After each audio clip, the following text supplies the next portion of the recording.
Le Fureteur de Burdigala. Christian Massé vous emmène à la découverte des pièces vedettes des musées bordelais et des recoins historiques de notre ville.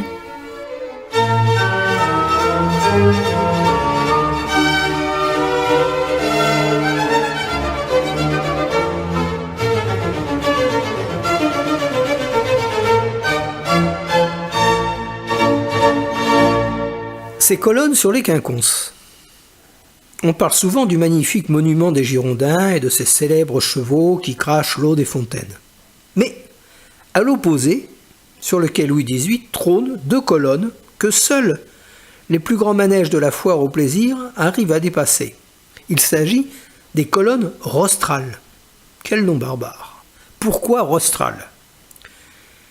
Les colonnes rostrales étaient souvent érigées pour fêter une fête maritime. Ainsi, il semblerait que la première colonne dite rostrale ait été adressée à Rome pour célébrer la victoire du consul Caius Dulius sur la flotte de Carthage lors de la bataille de Mylae.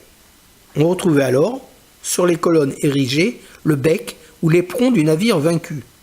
C'est avec cet éperon, que l'on appelait rostre, que l'on trouve l'origine de l'appellation de colonne rostrale. Par extension, l'expression est utilisée pour désigner la proue des navires. Qui n'a pas vu ces péplums hollywoodiens retraçant une bataille navale où un bateau éperonnait son adversaire, créait une voie d'eau et l'envoyait par le fond avec un grand renfort de figurants plongeant pour sauver leur vie dans les flots bouillonnants. Bordeaux, port et de ce fait ville tournée vers la mer, décida au XIXe siècle de faire ériger un monument rappelant la vocation maritime de la ville. C'est l'architecte Alexandre Poitevin qui fait ériger en 1828 ces colonnes hautes de 21 mètres dans un style néoclassique.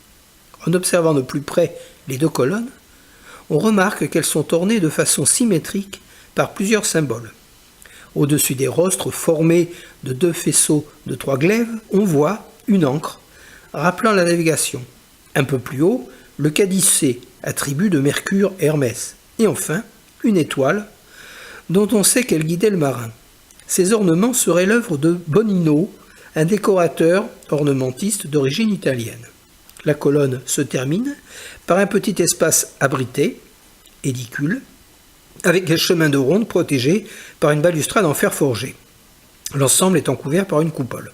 Enfin, au sommet de chaque colonne, on trouve 2 statues en fonte qui, de façon allégorique, représentèrent le commerce et la navigation. Concernant ces représentations symboliques, il s'agit de Mercure, Hermès et d'Artémis, Diane.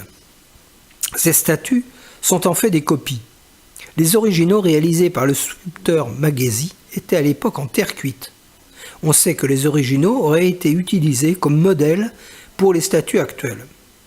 Si la première statue dédiée à Mercure, dieu du commerce, ne pose aucun problème par le message qu'elle diffuse, celle de Diane, déesse de la chasse, peut surprendre. Celle-ci était aussi symbole de la lune, qui définit les marées, ce qui pourrait expliquer ce choix. Avec un peu de curiosité, on peut trouver des rostres ailleurs que sur des colonnes. À Bordeaux se trouve un exemple qui n'est d'ailleurs pas très éloigné de cet endroit. Il suffit de marcher un peu en longeant les quais. À l'entrée du cours Xavier Arnauzan se trouve l'hôtel Fenwick, et l'on peut constater que sa façade en belle pierre blonde est ornée de 2 rostres finement sculptés.